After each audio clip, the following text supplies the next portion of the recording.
Exclusively on Secular Media Network, this is the Gaytheist Manifesto.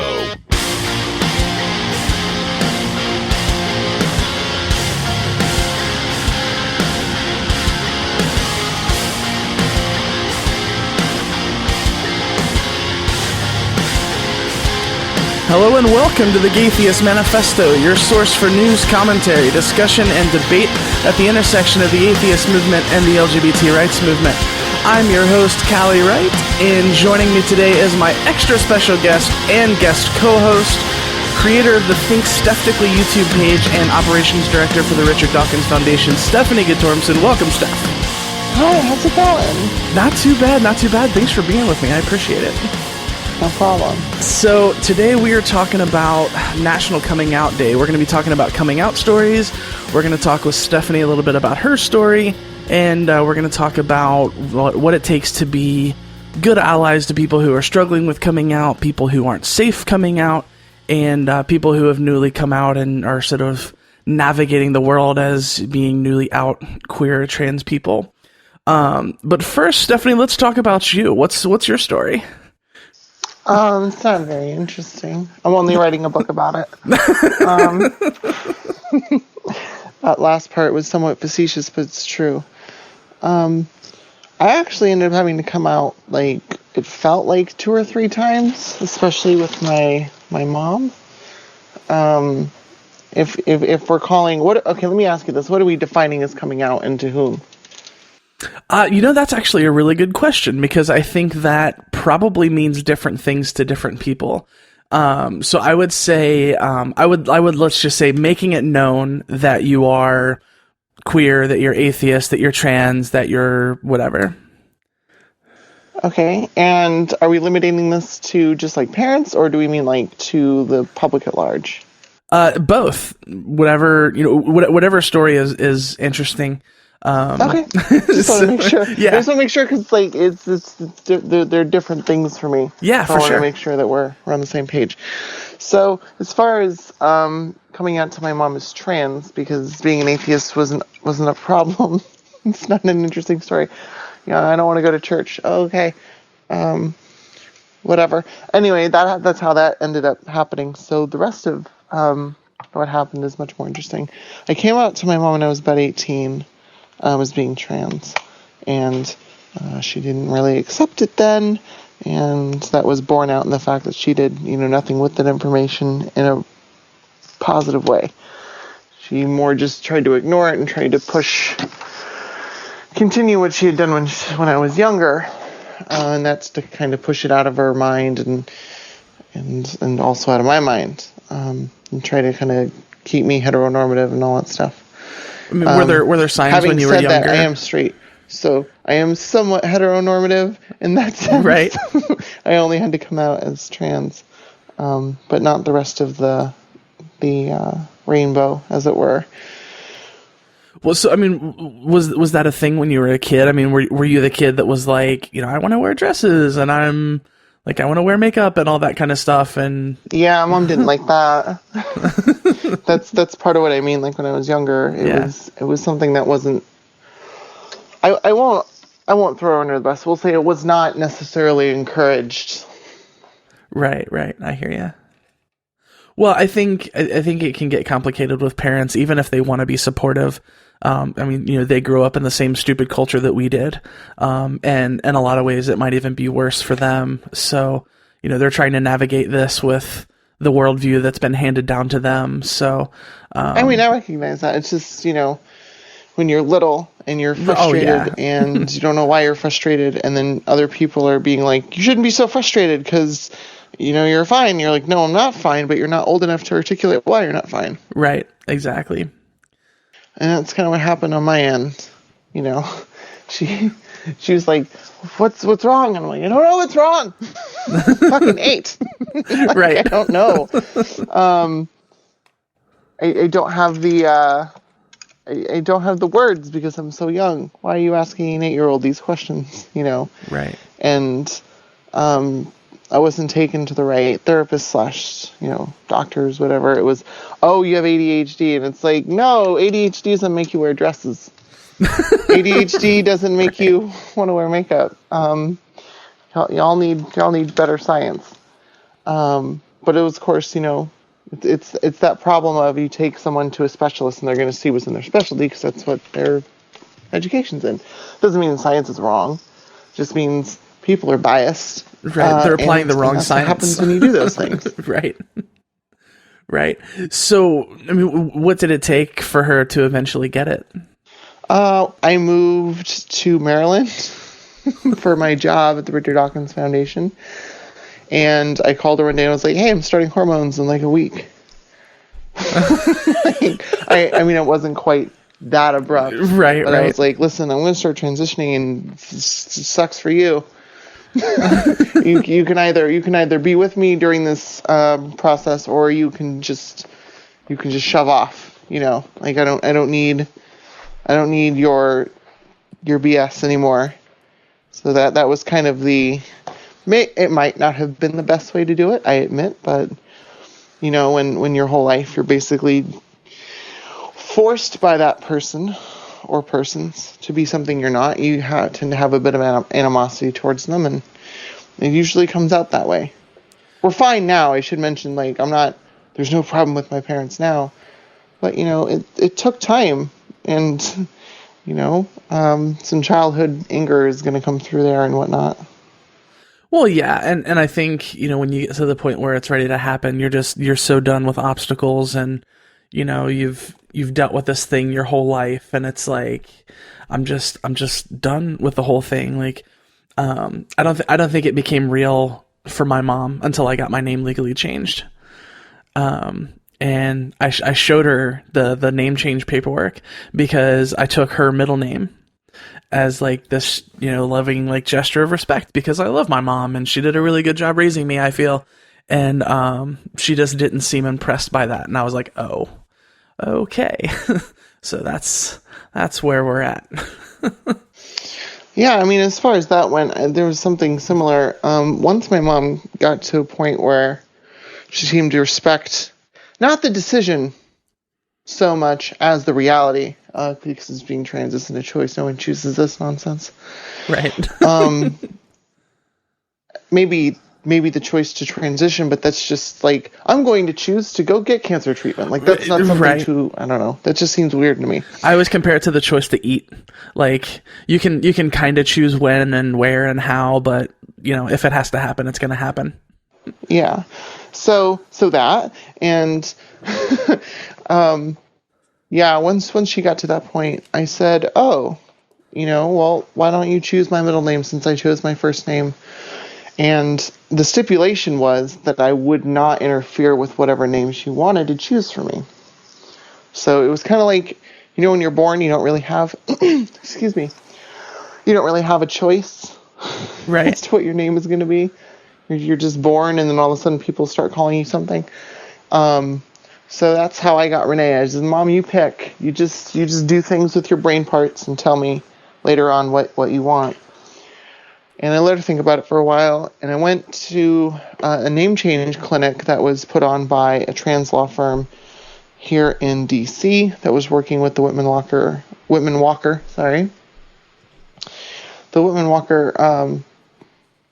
What are those things called that are like clinic? There we go, clinic. And they do these name change clinics about once a month for about 8 or 10 months out of the year, which are really helpful. They give you essentially like a roadmap. It's the easiest thing. Let me put it this way. If it wasn't for them, I wouldn't have been able to change my name and everything and get my driver's license within 4 months. Wow, it took that long. Yeah.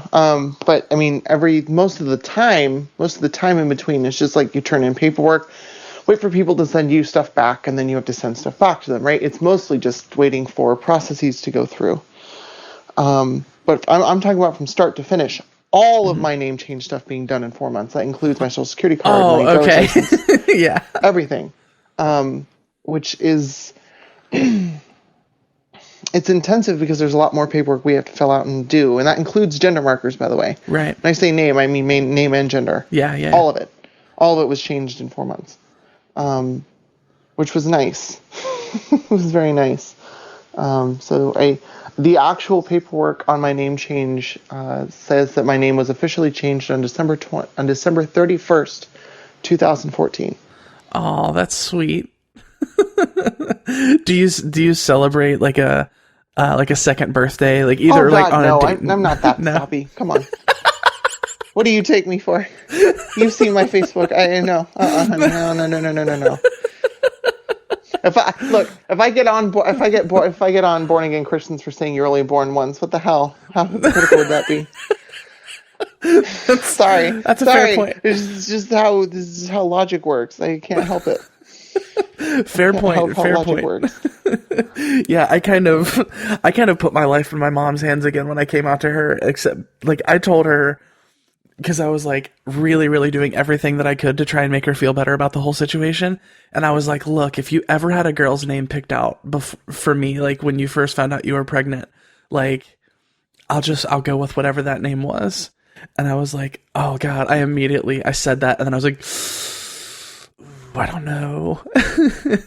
And then I found out that I didn't have a name for 3 days after I was born. So I was off the hook. Baby 6472B. Right.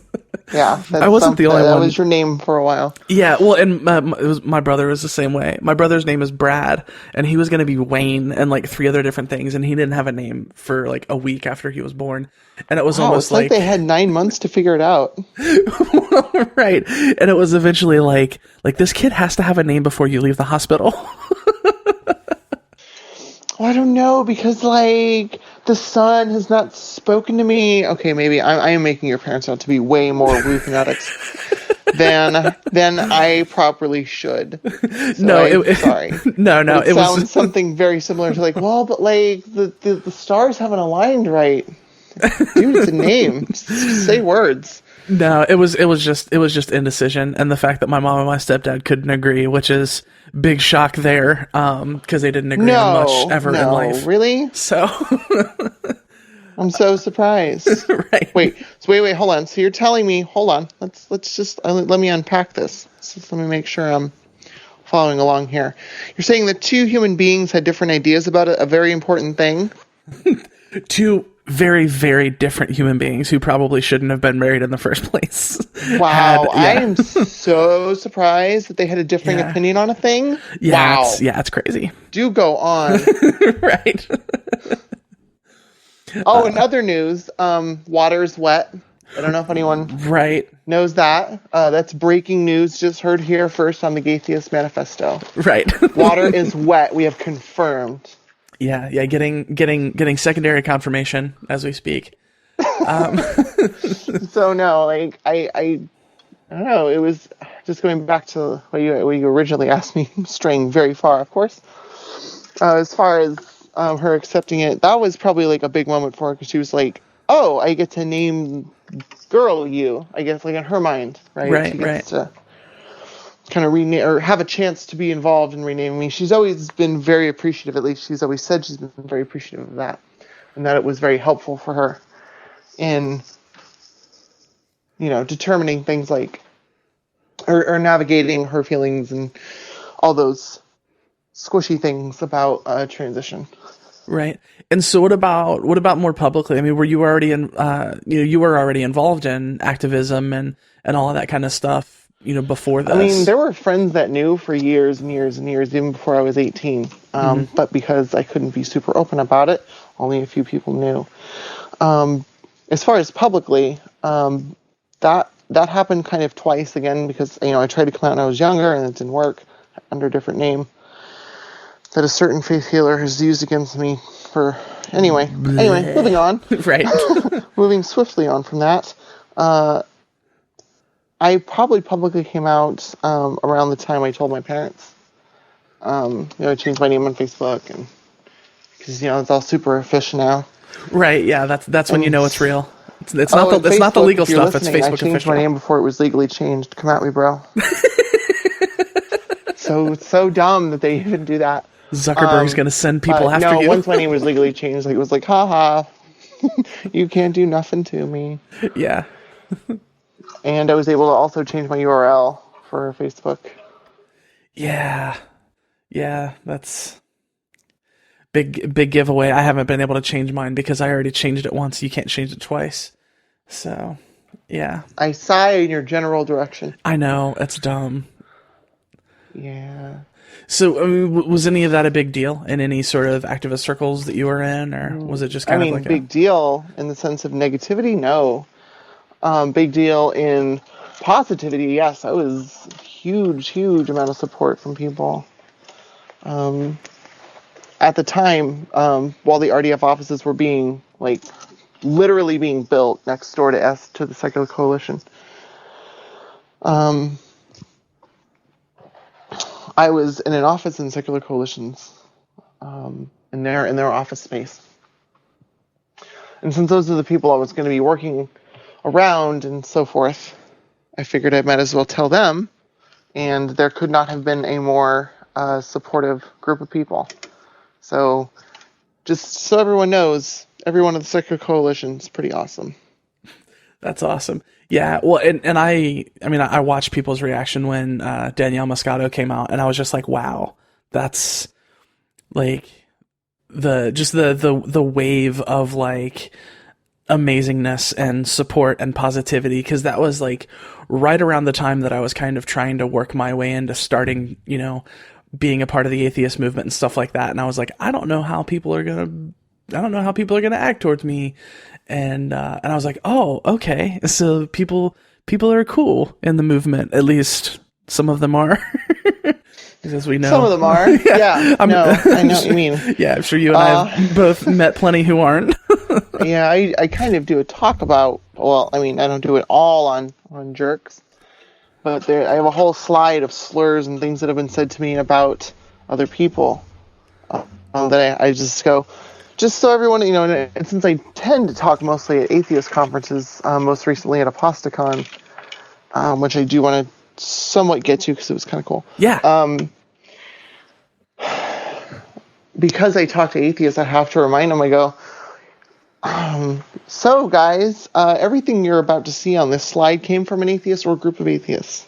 Right. So before, because by that time, now of course, by this time I will have interviewed a poor cis person, and they all feel weird anyway. But see, I'll get to that. It's fun.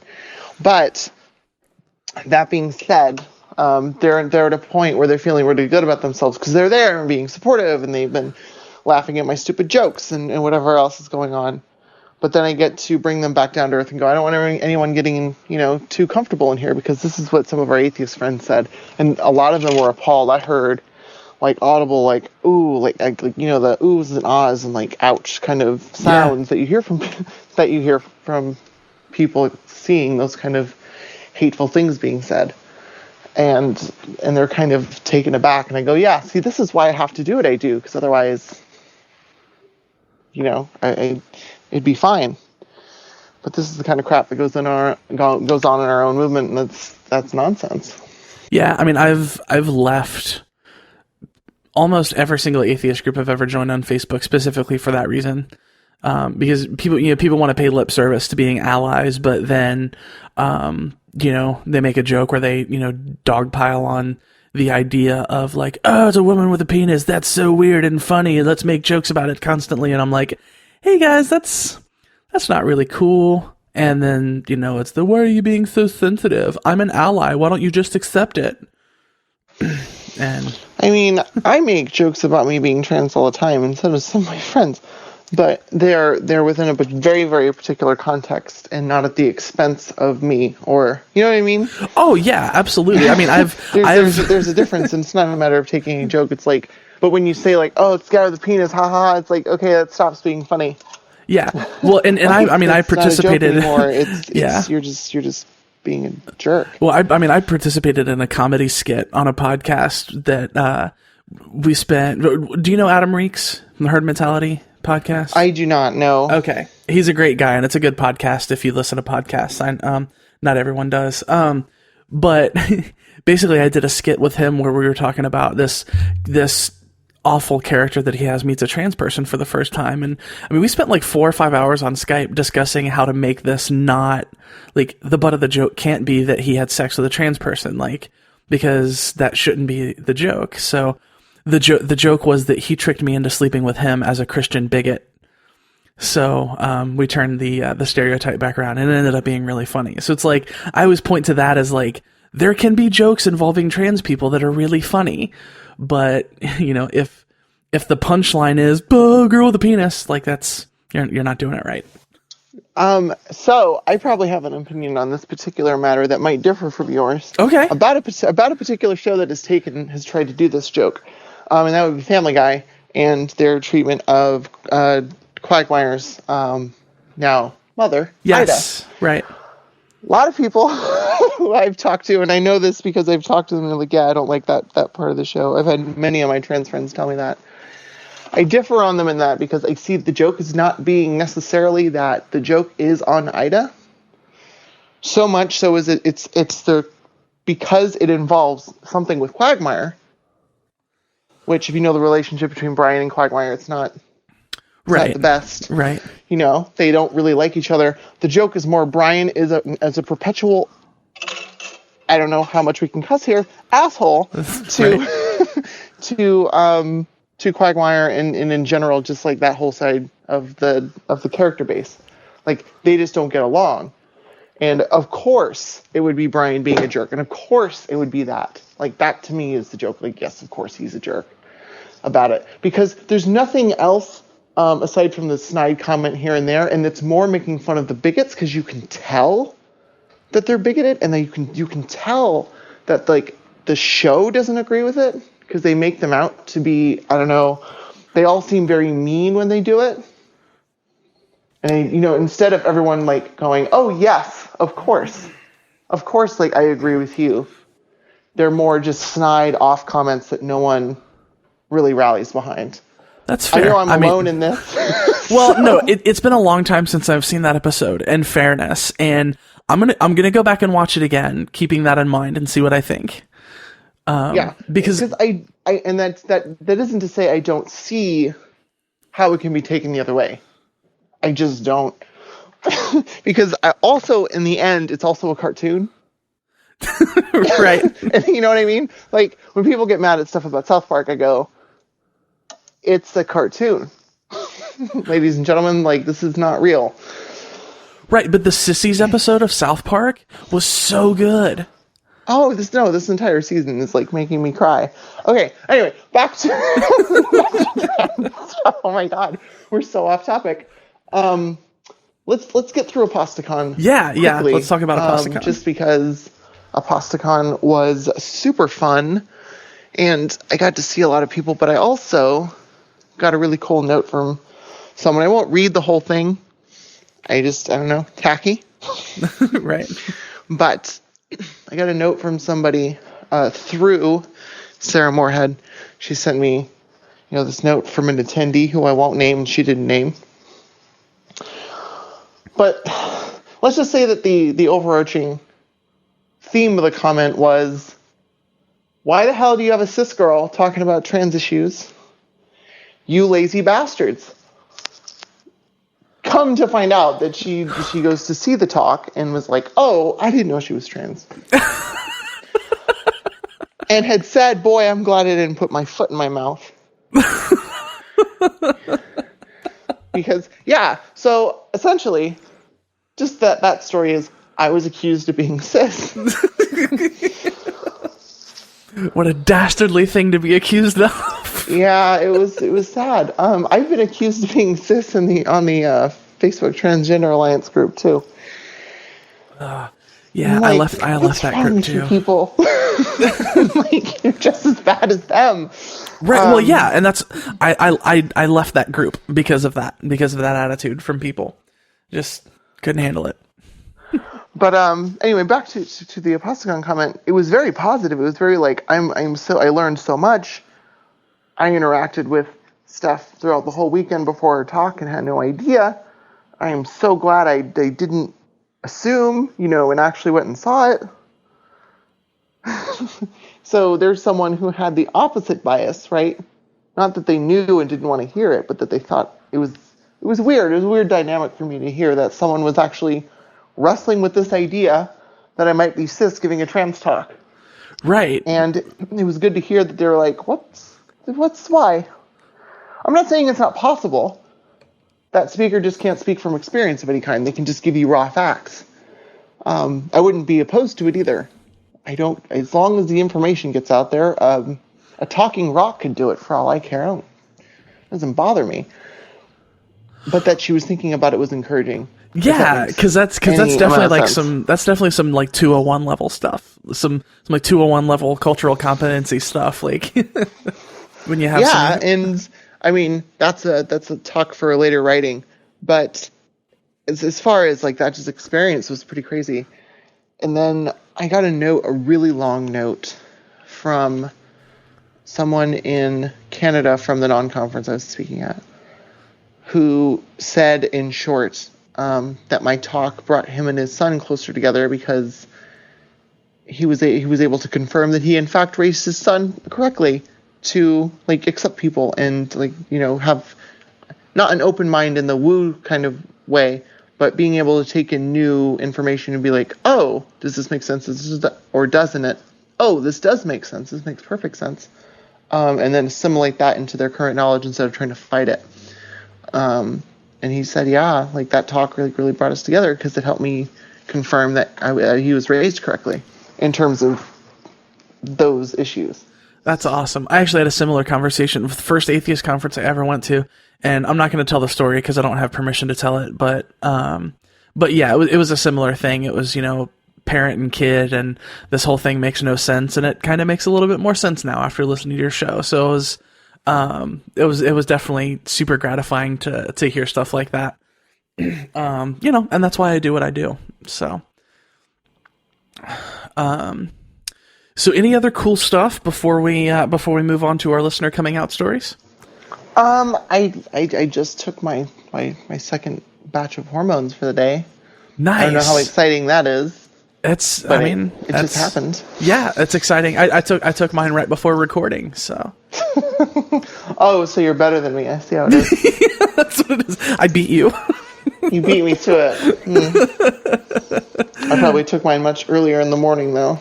That's true. Well, you were probably awake in the morning where I was not, because today's my day off. So I guess in the end you win.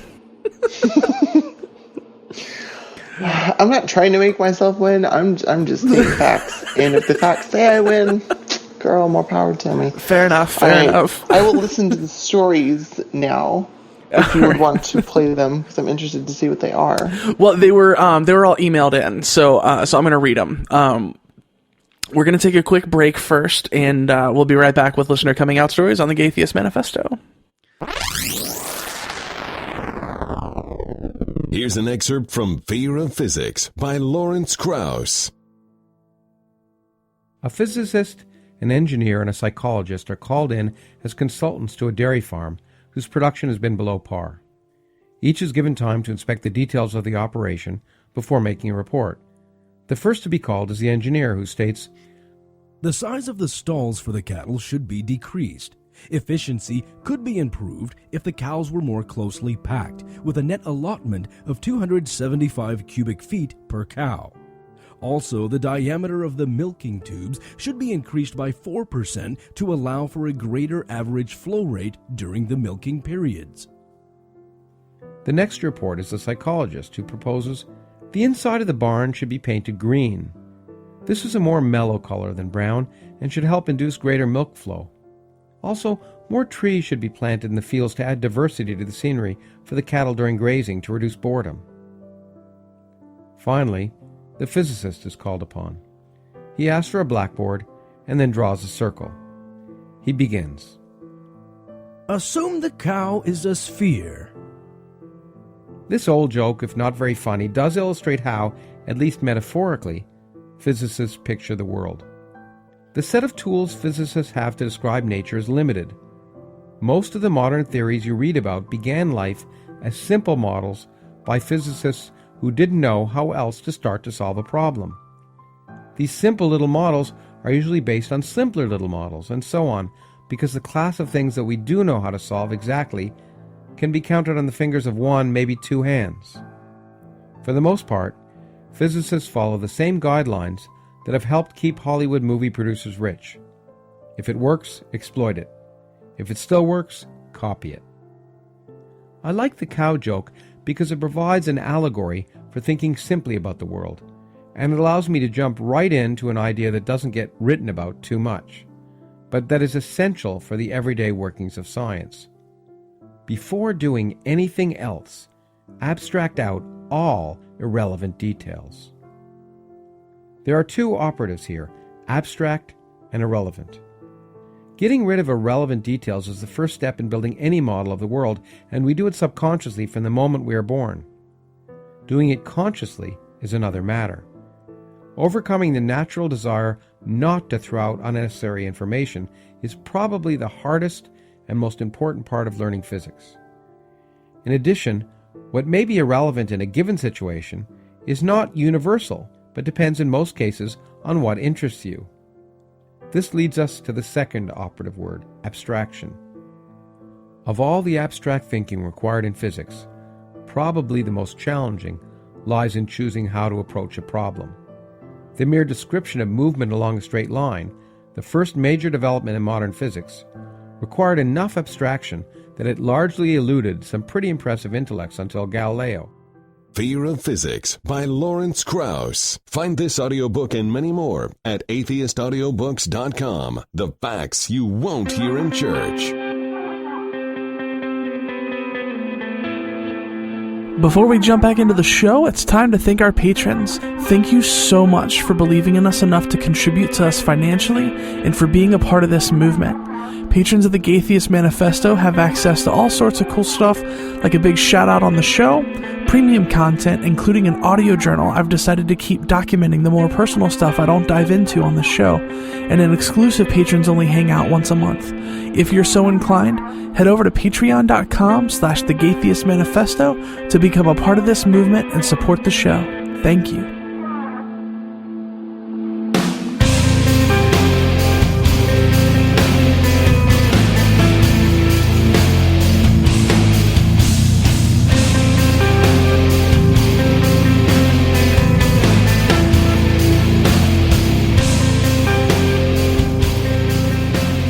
Welcome back to the Gaytheist Manifesto. Today we are celebrating National Coming Out Day, which was last Sunday, and we had a couple of listeners email in their coming out stories, and I think these stories kind of highlight a couple of different important concepts when it comes to coming out. So let's just jump into the first one here. The first one comes from Trav. Trav is a good friend, fellow podcaster. They do the By Any Means podcast, and they blog on Queereka, which I'll put a link to in the show notes. So Trav says, I always knew I didn't fit society's expectations of me. I never felt either fully male or fully straight. I realized I was bisexual in high school, but I didn't feel I was gay enough to come out, quote unquote. By the time I graduated high school, I was a born-again Christian, so I put all my confusion aside. Something still didn't feel right, though. On the surface, everything seemed good, but I knew there was something else going on. By the time I was 24, I was engaged to a woman and figured I would live a normal, cis-heteronormative Christian lifestyle. The relationship had problems, though. I won't go into details, but since everyone expected me to be this man of God, I experienced major gender dysphoria, although I didn't know it at the time. Finally, when I was 29 and still not married, I realized I had to come clean. I hadn't figured out I was genderqueer yet, but I knew I was bisexual. I broke up with my fiancé and came out as bisexual on Facebook within the same week. Shortly after coming out as bi, I learned the word genderqueer. The description fit, but I wasn't sure if I should call myself genderqueer. After toying with my gender for a while, I realized, yes, I am genderqueer. I don't remember exactly how I came out, but since I already found a welcoming queer community online, everyone embraced my genderqueerness. Well, congratulations, Trav. You're awesome. So there are a couple of things in Trav's story that stick out to me. One is the idea that they always knew, and it's interesting that, you know, some people say that they know from the time that they're old enough to form thoughts, and some people have no inkling of it until they're in their like 50s or 60s, and there's all sorts of spectrum in between. What was your experience with that stuff? Did you just know like from the time that you had the capacity to, or? I mean, I probably knew just before I was 8. I can't put in. The only reason I say 8 is because that's when, that's the first real salient memory of me being caught cross-dressing, and of course it was really kind of like scary and sad and da-da-da. Right. So it sticks out in my mind. But we can say as early as 8, I knew something was off, something was up, something was different. I didn't feel quite right. But I knew I felt right wearing dresses, Right. Like it was that kind of feel. Yeah. Where expressing it felt better than not doing it. So it was like, but you don't know how to process that when you're that young, especially when your parent isn't versed in it at all. Yeah. And I mean, I've told my coming out story plenty, so I'm not gonna rehash a ton of details. But I think I knew when I was about 10. That was kind of when I had sort of an epiphany, and then immediately got terrified and knew that I couldn't tell anyone ever, or really bad things would happen. The other thing that stood out to me in Trav's story is that they didn't feel they were gay enough to come out. And I think that's something that we run a lot into, not just when it comes to sexual orientation, but when it comes to gender too. People like to create these hierarchies, like if you don't want hormones or you don't want surgeries or you're not binary identified, that you're not trans enough to count or to be part of the community, which is not something that I've personally run into because I am a binary identified trans person and I am on hormones and I am seeking out surgeries and things like that. But it's definitely an attitude that I've seen in my community. Is that something that you've experienced, Steph? Not really, to be honest, because like I'm in the same boat you are. Yeah. In fact, so much more so, even just because I'm straight. I'm so normative that it's, Right. you know what I mean? Yeah. I don't mean to, I'm not trying to put anyone down, obviously, when I say that, but it is acknowledging I lack a certain kind of experience because it's, I don't identify as gay or even remotely bi, so it's like, sorry. Yeah, no, I hear that. And well, where I've kind of experienced it is not so much in the sexual orientation thing. I don't think I've ever heard anyone say that, like, you have to be gay or you have to be straight to be trans enough or whatever. But I've definitely run into, like, we're planning this event and somebody mentions, like, hey, there aren't any, like, non-binary or genderqueer people involved, and somebody just laughs because they don't think that that's a thing. I've run into that in the local trans community that that I'm involved in, and that's really frustrating. How you can sit in a support group with this person and hear this person lament, like, all the times that they've not been accepted by people for various reasons, and then they can turn around and do it to somebody else because they're a different kind of trans than they are. It's really disgusting. So next we have Celeste. Celeste is a listener to the show and a new friend, and I'm a big fan of her.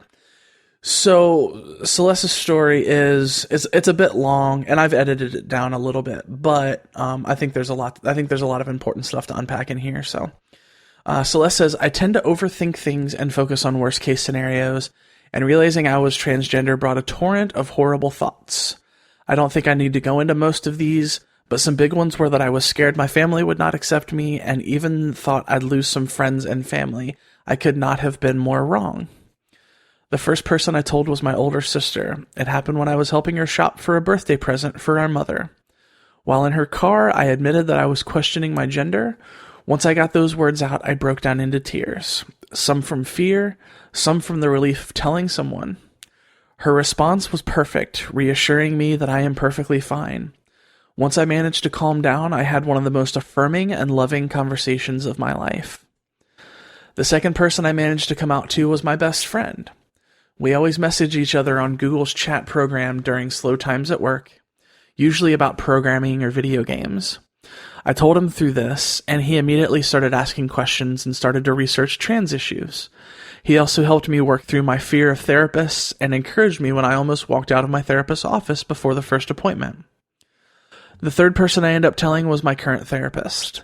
This was a huge step for me since not only was I dealing with my identity, I also had a mistrust for therapists due to a poor experience in childhood. I sent an email explaining my identity as well as my mistrust. I lucked out though because I found one of the best therapists in Cincinnati. They were able to reassure me and helped me figuring out if my insurance covered sessions. I then attempted to tell my brother and his wife over the next few months, freezing every time I tried. I don't know why it was so much harder to tell them. I'm extremely close to both of them. I ended up in tears at home after failing to tell them one Saturday night. I managed to force myself to send a text message, and their response was that they loved me and that life is too short to not be yourself. The next people I set out to tell before just coming out completely were my parents. At the time, I was just living with my mother and stepfather. I thought I knew how my stepfather would react to this, and I assumed the worst. Because of this assumption, I was also scared to tell my mother. At the time, I was living with my mother and stepfather. I also did not know how my father would react to this at all. Honestly, I figured his reaction was going to be the best out of my parents. After months of talking to my therapist and with some help from my older sister, I finally found the courage to tell my mother. As soon as I told her, I broke down into tears and she immediately hugged me and said it was weird but loved me no matter what. The weird comment stung a lot then, but later that week she talked to me and apologized for the weird comment. I was far too afraid to tell my stepfather. My mother agreed that it might go poorly, and we waited a couple months before she told him for me. His response was, they are family, and that it doesn't matter. I could not believe it, and I still feel bad for assuming the worst. My father, on the other hand, did not go quite as smoothly. I did not want to break down in front of my father like I did with my mother, so I decided to text him one morning. This was a huge mistake. I think he got extremely scared. But he ended up leaving his work early and driving out to where my mother works, wanting to discuss this with her behind my back. I found out about this from my mother, and that night he called me and did not mention it at all, but he did bring up getting a second opinion from another therapist. I had to explain to him that my therapist did not tell me I was transgender, and that I went to a therapist for support, not for a diagnosis. So that's Celeste's story. Yeah, however that possessive thing works. So a couple of things stood out to me. One, that her best friend immediately started asking questions and started doing research. That was something that happened to me with a couple of friends that I have, where they were like, oh, I have no idea what any of this means, but I want to be supportive. And so they would go on and in these conversations, they would ask me questions about things that we hadn't talked about. So I knew that they were doing their research on their own, and that was such a big deal for me. Was that, were there any kind of experiences like that you had, Steph? Not similarly. I just had a lot of support. And when people did ask me questions, I was where the information was coming from, rather than them looking it up, which sucks. Right. I wish people Googled more. Right. But I also understand that people want to get the information from a reliable source, and they assume that the trans person they're talking to is such a source. It's something I say in my talks, or at least I added to it recently. Not all trans people are experts on transition. Right. And so asking them when they come out is probably not the best time to ask them stuff. But I do encourage you to look up your own information if you can discern good information from bad information. Yeah, absolutely. Well, and that was kind of because, that's just the kind of person I am. I didn't tell a soul before I had found all the information available anywhere on the internet, and I had all the answers armed and ready. And what was interesting when I came out to my mom, because I was ready for lots of skepticism, because my mom is skeptical bordering on cynical in a lot of ways. And I was ready to refute all the arguments that she had, and literally the only real concern that she brought up was violence. And that was one thing that I didn't have an answer to, because it's that's a risk that I'm taking by doing this, and I don't really have an answer for that. So that was kind of a sad conversation, because I was armed for an argument, and she was just like, no, I'm just being a mom and being concerned about you getting hurt by people who are assholes. Which I didn't have a good answer for. Another thing that sticks out to me in the story here is that Celeste often assumed the worst. And having coming out conversations with people, was that something that you did? I assumed the worst, but always the worst ended up happening. Oh. So it wasn't, I didn't have really good stories as far as that went for coming out to my parents. Because like I said, it was this faux support that was really just trying to put the cat back in the bag. Right. You know, it's kind of like, so if you're trying to put a cat in the bag, you would sue that you'd pet it, but you're always trying to force it back into the opening. Yeah, of the bag, and that's kind of what it felt like. It was like, oh, yeah, sure, right, and then, nothing to see here, folks. Right, yeah, and I did a lot of assuming the worst too. I mean, my mom, the first words out of her mouth were, "I love you." And I was just like, wow, that's really what I needed to hear right now. And then she followed it up by letting me know through the questions that she asked that she thought I was telling her I was bisexual. She didn't know what transgender meant, so I had to have that conversation. So that was kind of fun.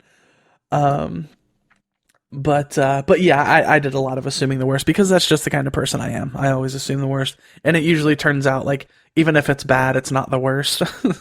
And then the other one is one that I don't have a ton of personal experience with, but some that a lot of trans people I know have experience with, and that's having bad experiences and distrusting therapists for medical gatekeeping or that kind of thing, and that shit can get dangerous. I have a friend who was denied hormones because their depression wasn't quote unquote under control, even though the depression was being caused directly by their gender dysphoria.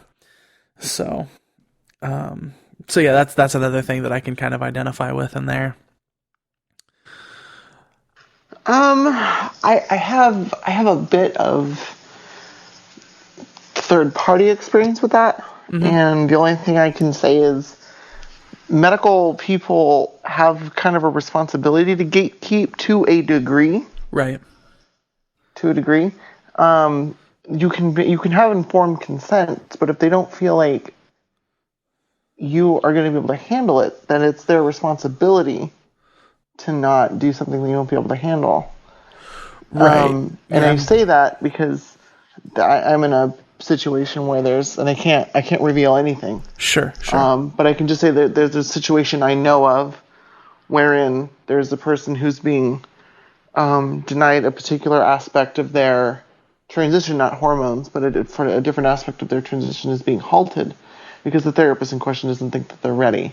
Right. And I'm in a position where because I'm seeing both sides, because I'm hearing it from the person being denied, and I also understand where the therapist is coming from. Right. And I have to side with the therapist, unfortunately, because the thing that they're asking for is bigger than hormones. So it's and there's other things that are a mess. So right. I have a hard time sympathizing now. If the therapist has bad reasons for it, of course that's a problem. But my default is to usually side with the medical professional unless it's obviously clouded by bias. I hope that makes sense. No, I hear you. And there's a certain level of, cultural competency. Like if a person has a very demonstrated sense of competence when it comes to dealing with trans patients, then I tend to be a little more trustworthy. But where I am around here, those people are few and far between. Yeah, and it's, I run into things like that where, people like my depression is literally being caused by my dysphoria, but we're not gonna treat the dysphoria until you get the depression under control, which is being caused by the dysphoria. And, and it encourages people to lie to their therapist. So it's just, it's a bad situation. For sure. I mean, like in the situation I described, the therapist in question is a trans man, so you can't get more experiential than that. Right. Yeah. So there's as far as that goes, I tend to give a lot more latitude to my therapist, who has set me straight multiple times on certain things in private session. Yeah, for sure. And mine too. He doesn't like to admit that. It's true. There's been times where he's been like, no, you're wrong, but said it a little more forcefully than that. Right. And it's good for me because you see how strong-headed I am on Facebook with a lot of things. And if I'm wrong about something, I'll admit it, but I'm almost stubborn in asking for for certain kinds of evidence, and he's just like, no, listen to me now. You are wrong, and here's why you're wrong, and here's how you're wrong is going to turn into more wrong if you don't stop being wrong. I'm like, all right. All right then. Yeah. Sir, yes, sir. Right. And so the last story here is one that I actually got in an email months and months and months ago. And I told her that we would be doing this episode in October and asked if I could share her story then. And she gave permission. So, and this one's kind of long, but I think it's a great story and kind of a great way to cap off the segment. So, this is from Brandy. And this is Brandy's coming out letter. Some trans folks choose to come out to their family via a letter. I came out publicly, I made it Facebook official with a letter. I came out to my family and friends, through personal conversations. But so this is the letter that Brandy wrote to her family to come out. Dear family and friends, I realize that it's been far too long since we've communicated. As you may know, I've been living in Florida for the past 2 years. I moved to Florida to go back to school after a 25-year hiatus. Thus far, I love living in Florida. I'm a student in the Honors Institute at Hillsborough Community College here in Tampa.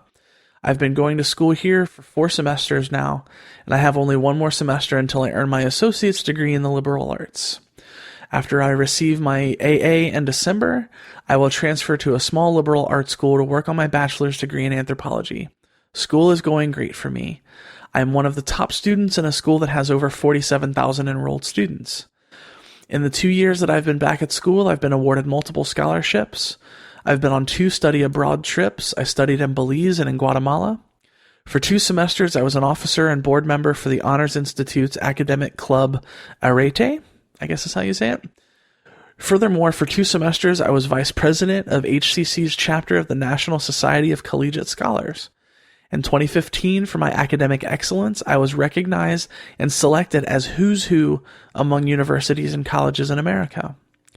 I was once a high school dropout with an overall GPA of 0.8 and no prospects of attending a decent college or university.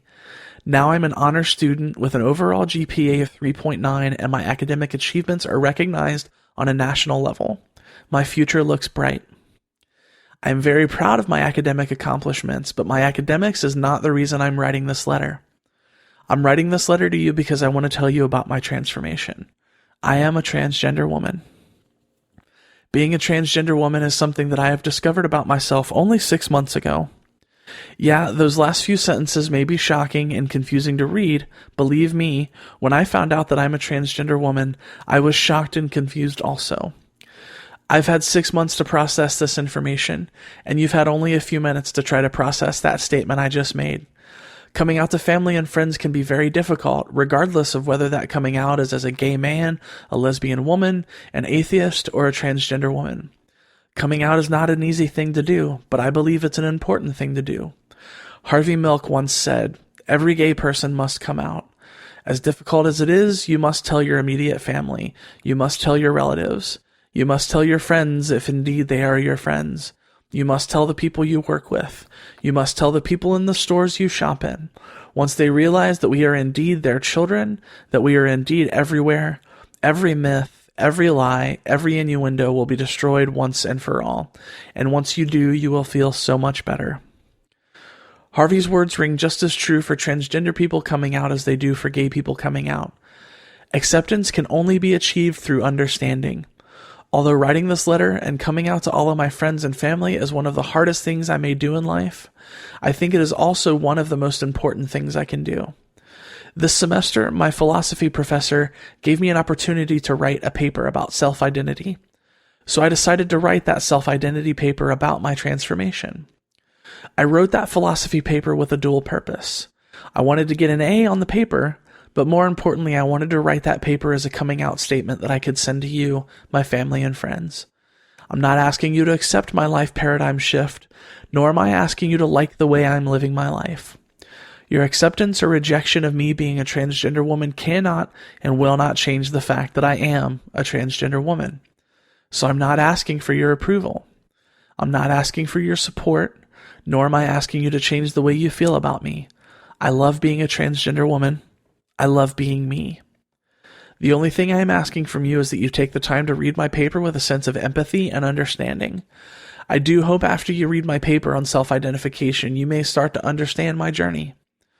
Since I've composed that philosophy-assigned paper, I have come out to just about all of my friends, professors, and classmates here in Tampa.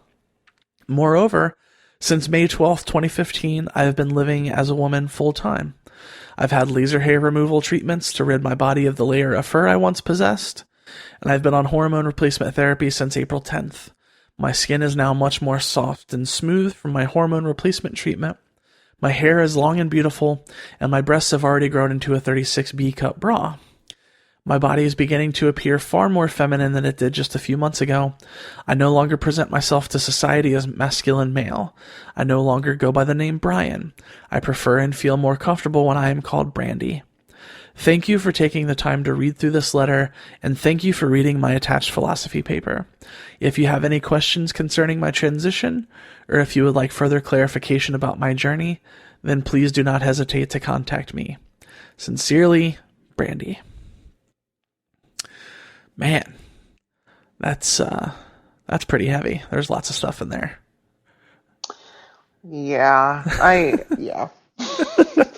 I don't know how I quite feel about those kind of things.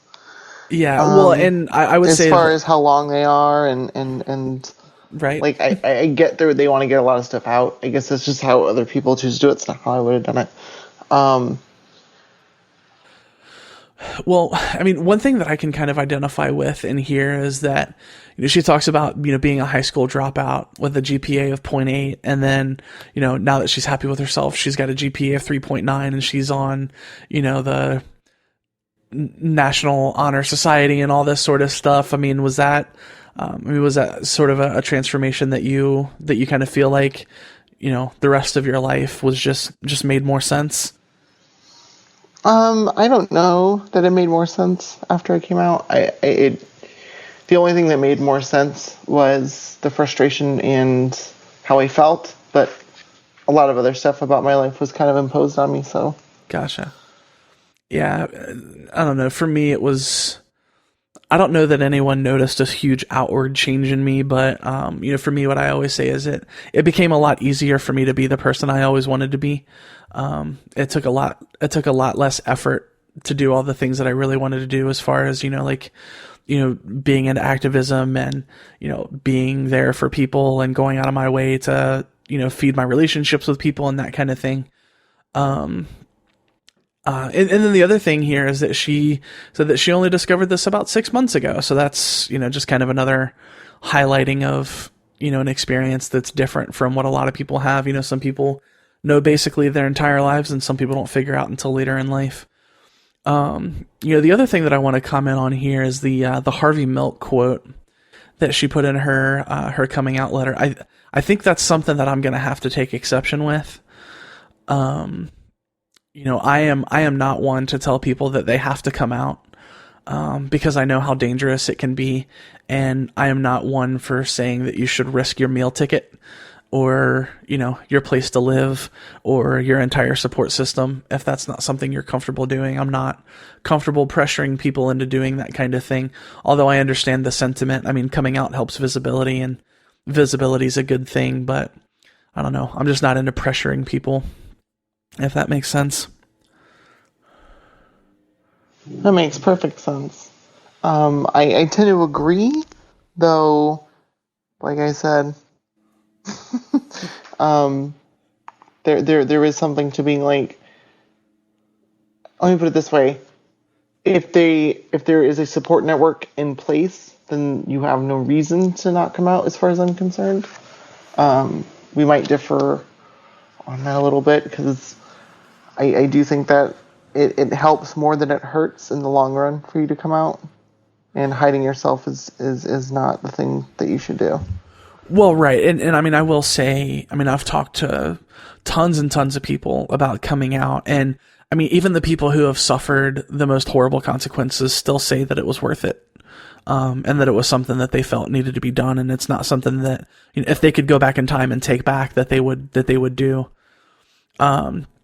So we're going to take another quick break here. We're going to come back. We're going to do, Be a Better Ally segment. There hasn't been one of those on the show in a while, cause I've been doing talks and all that sort of fun stuff, and haven't really had the chance to put one of these segments together. So, when we come back, we're going to talk about how to be a better ally to people who are struggling to come out, people who have just come out, people who don't feel safe coming out. So, quick break, and we'll be right back with more Gaytheist Manifesto. Today in school, I learned a lot. In chemistry, I learned that no one likes me. In English, I learned that I'm disgusting. And in physics, I learned that I'm a loser. Today in school, I learned that I'm ugly and useless. And in gym, I learned that I'm pathetic and a joke. In history, I learned that I'm trash. Today in school, I learned that I have no friends. In biology, In English, I learned that I make people sick. And at lunch, I learned that I sit on my own because I smell. In chemistry, I learned that no one likes In biology, chemistry, I learned that I'm fat and stupid. And in math, I learned that I'm trash. The only thing I didn't learn in school today, The only thing I didn't learn today the only thing I didn't learn It's why no one ever helps. Kids witness bullying every day. They want to help, but they don't know how. Teach them how to stop bullying and be more than a bystander at stopbullying.gov.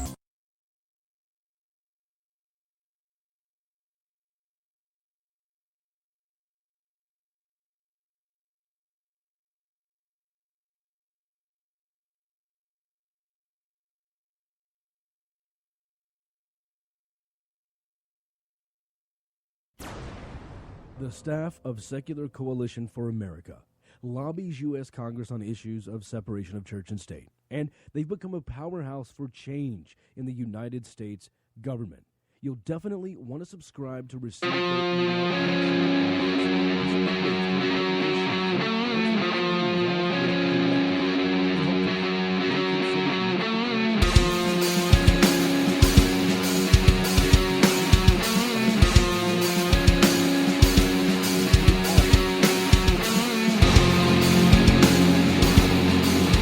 And welcome back to the show. This week's Be a Better Ally segment, we are talking about how to be better allies to people who are struggling to come out, people who don't feel safe coming out, and people who have just come out and are still kind of figuring out how to navigate life. So to kind of dovetail off the discussion we started before the break, I definitely think that if you can do it without a significant risk to your personal safety and and all that kind of stuff, I do think coming out is important, and I do think it's something that should be done, because, I mean, I agree with the sentiment and in the Harvey Milk quote from Brandy's letter, where, each one of us that comes out is another chink in the armor of people who think that we don't exist, or people who don't realize that we are their friends and their neighbors and their coworkers.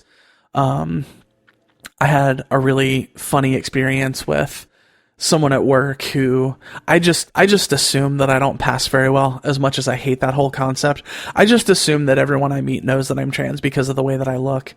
But this girl apparently did not. And she asked me what I thought of this whole, quote, Bruce Jenner situation.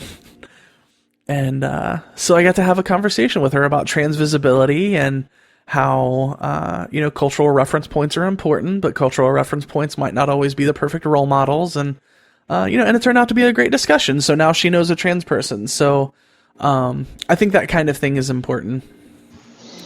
No, I do too. In fact, Jenner is part of my talk as well, but kind of in a different way.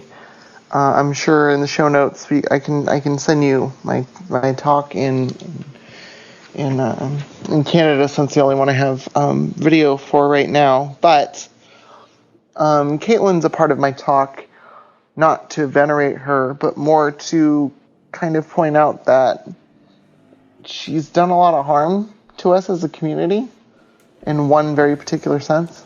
Right. And that has to do with transitioning. In my talk, I point out that she was presenting male during the Diane Sawyer interview, which is a great interview, by the way, did a lot of good, but I feel like she undid a lot of that good come Vanity Fair. And I say that because there was exactly 45 days between those two things happening. Granted, the airing of it does not necessarily mean that that's when it was filmed. I understand that. But from a public image perspective, there's 45 days in between those two happenings. And the transformation is so drastic, right? I mean, the difference is so stark and so fast that the general public gets this idea that transitioning is fast, easy, and happens overnight. And I just think that that's really, really bad. So bad, in fact, that it undid all the good that she tried to do for the interview. Right. Yeah, and I think I may not be... my opinion is not far off from yours, but I don't think it exactly mirrors it. I think... Well, okay, we can talk about the way things should be versus the way things are. Obviously, there is not a single cultural reference point that anyone has who is a perfect example of like, oh, this is a good person and this is exactly the kind of person that we should look up to. So I think having cultural reference points is important, just because I think it's important for people to see people like us in the media and with high profiles. I think we may get held to a slightly unfair standard when it comes to, Caitlyn Jenner has, a questionable past and may not be such a perfectly great role model. And we can acknowledge all of those things. Of course. But like I said, that's not even a part of my point with her. It has more to do with just how she affected her community by misappropriating, I guess, her privilege and her wealth to focus entirely on her, not realizing, oh, wait a minute, I have this TV show. Yeah. So she has all these resources, and she misappropriates them in a way that makes us, not even just makes us look bad, I don't mean to say that, but she makes transitioning look trivial in a way that's damaging. Yeah, well, and that I completely agree with. When that's their reference, they go, oh, so how long did it take you to do this? And you're like, well, I've been on hormones for 3 years. And they go, what do you mean? Like, Caitlyn did this in like 2 months. And you're like, that's not how it works. Right. And you have to explain that. Yeah. Where she could have been like, oh, this is what I'm doing here. And like, she had the money and the privilege to be able to say, listen, this is going to be different for people that don't have what I have.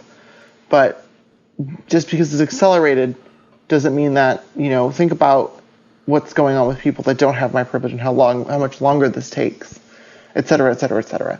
But one thing she suffers from is not having that kind of experience means that she's also not nearly as socially acclimated to being female as we are. Well, right, because she lives in a bubble. Yeah. Like most ultra wealthy celebrities do. And that I definitely agree with. I mean, transition can be and often is for many people a really soul destroying onerous process that is not fun and super expensive and not pretty and painful emotionally and physically. And you're right. I mean, I definitely think it does a disservice to to put that forward as the example. Because even, someone like Laverne Cox, she was, even though I don't know how, rich and famous she was before, but, she came into the public spotlight as a transitioned trans person. But at least she gets it more. I mean, her blog on Caitlyn coming out was awesome. That's where I get a lot of my, because I read the same thing you did, read the same post, and she alluded, I'm a little bit more, direct with my criticism of it, but she seems to at least have the philosophical underpinnings of my problem with it. Right. That it's not that she came out, it's not even how she came out, it's how she portrayed her transition, or how her transition was portrayed. And it's I get the media can kind of control that, but not when you have the money and influence you do. Oh yeah. I mean, she could very easily control her own narrative if she wanted to. But that's we've kind of strayed off the topic of the segment. But that's an important discussion to have. One thing that I wanted to talk about as far as coming out goes, I think a lot of people feel shamed for not coming out. They feel like they're they feel like they're hurting the movement, or they feel like they have a responsibility to the movement, and and I understand that feeling, but I think keeping yourself safe is also important, because if you put yourself in a position where coming out loses your support system, you're not going to be any good to the movement anyways, because you're going to come out and then you're going to spend the rest of, however long just trying to figure out how to survive. And you're not going to be much good for the movement in that way. So, so I think it's important for people to feel safe before coming out, and that they're not risking, their, like you said before, their meal ticket, to come out. There's a supportive community for you to be a part of, and, you can work towards being self-sufficient to a level where, working your way into a job that is going to be accepting and that kind of thing. And then the other thing is, I think it's important to talk about how, no two people come out in the same way.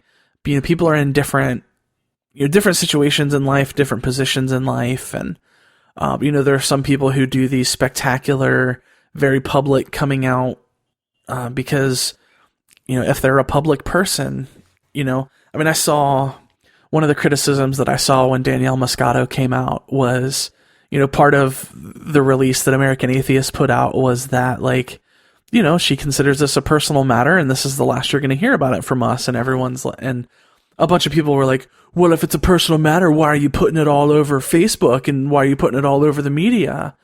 And it's like, well, you're going to tell me that she just all of a sudden starts calling herself Danielle instead of Dave, and you're not going to ask questions? You're not going to ask questions, and you're not going to be like, what's happening here? What that comment was meant for any of those people who need that question answered, you childish people, you are. I know who you are. It's a stupid question. Coming out, anything beyond coming out is none of your business, and that's what was being conveyed. They were saying, oh, look, we have an employee that's coming out. Here's the information we're releasing on that. That is the end of the conversation. And you're not entitled to know anymore. You're not entitled to ask any more questions about it, because it's a personal matter.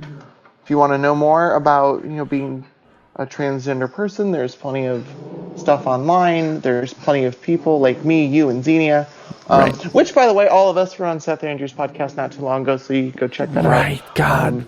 On the interwebs. Oh, Seth. But there's plenty of people like us that can help you with that, where you don't need to go to someone who has said, yeah, this is all I'm saying. I'm just letting you know, this is a thing.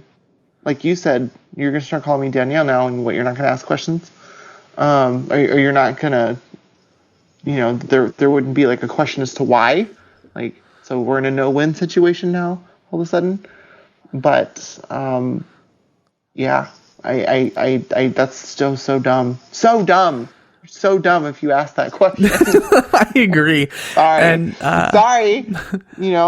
It's some people are more intelligent than others, and they are on the bottom part of that totem pole. Well, yeah, I mean, and you're talking about a person who was on the news constantly, and like this is the public relations person for this organization. So like, it kind of makes sense. Like, hey, a couple of things are going to change. Here's why. This is all you need to know. Like, exactly.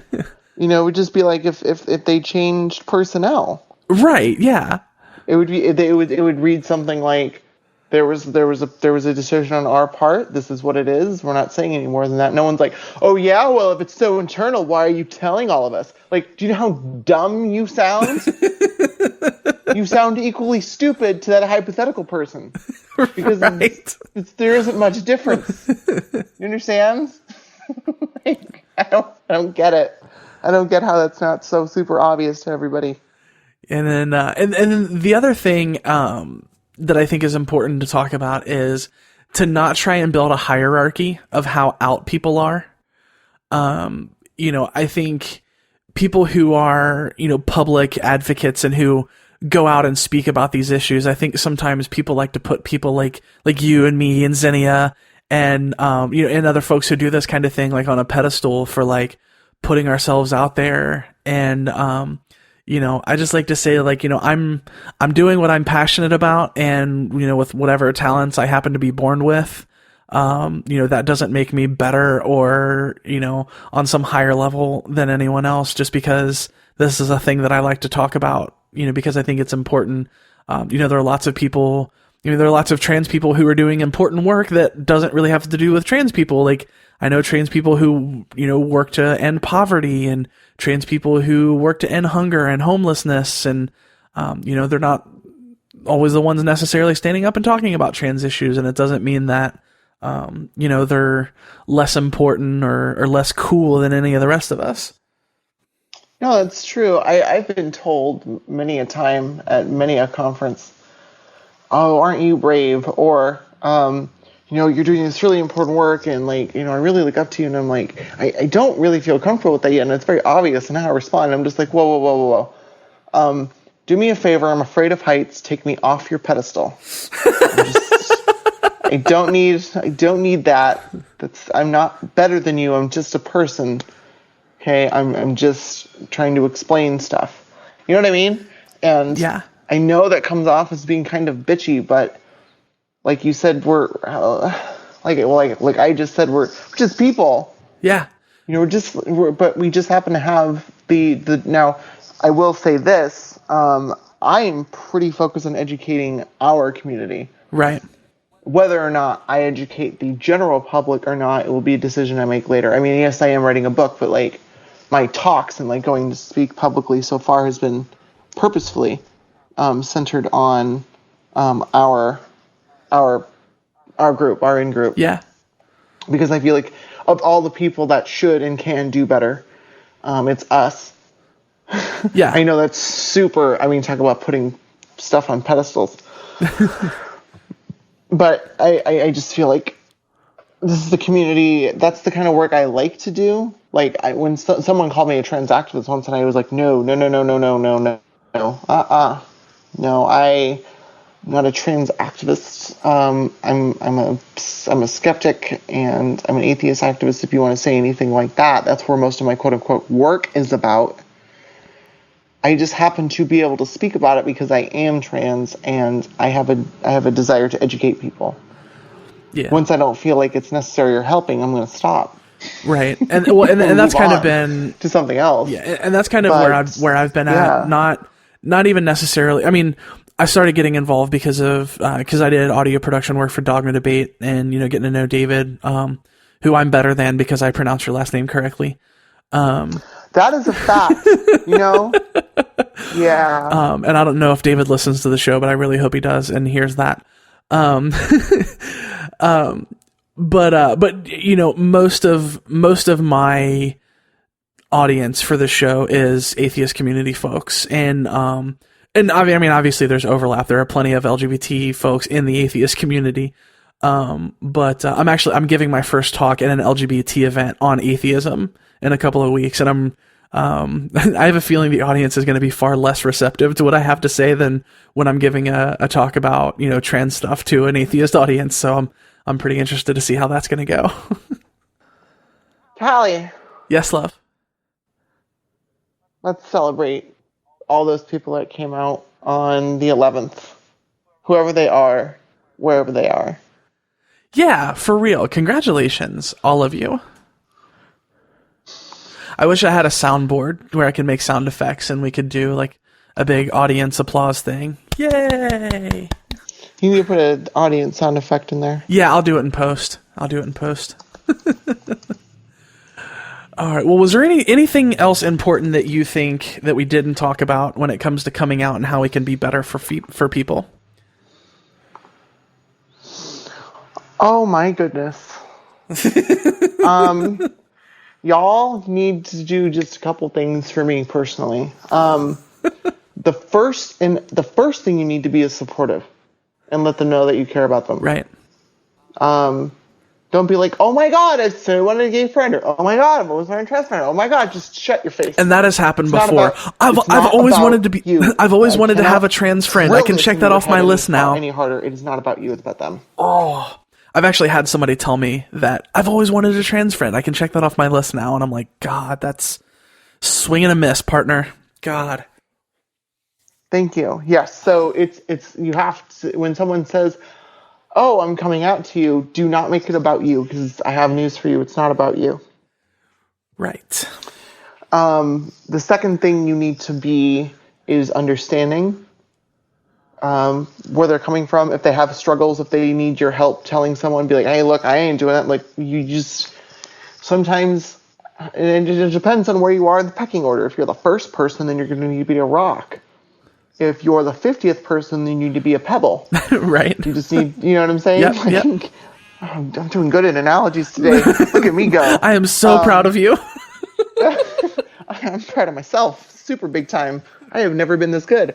So that's what they're going to need. It's the company, I'm sure. The third thing you need to be is curious. And I know that might sound weird to Callie, but what I mean is not asking questions like immediately. It's like, oh, I'm trans. Oh my God, are you getting surgery? Like that's not something you do immediately.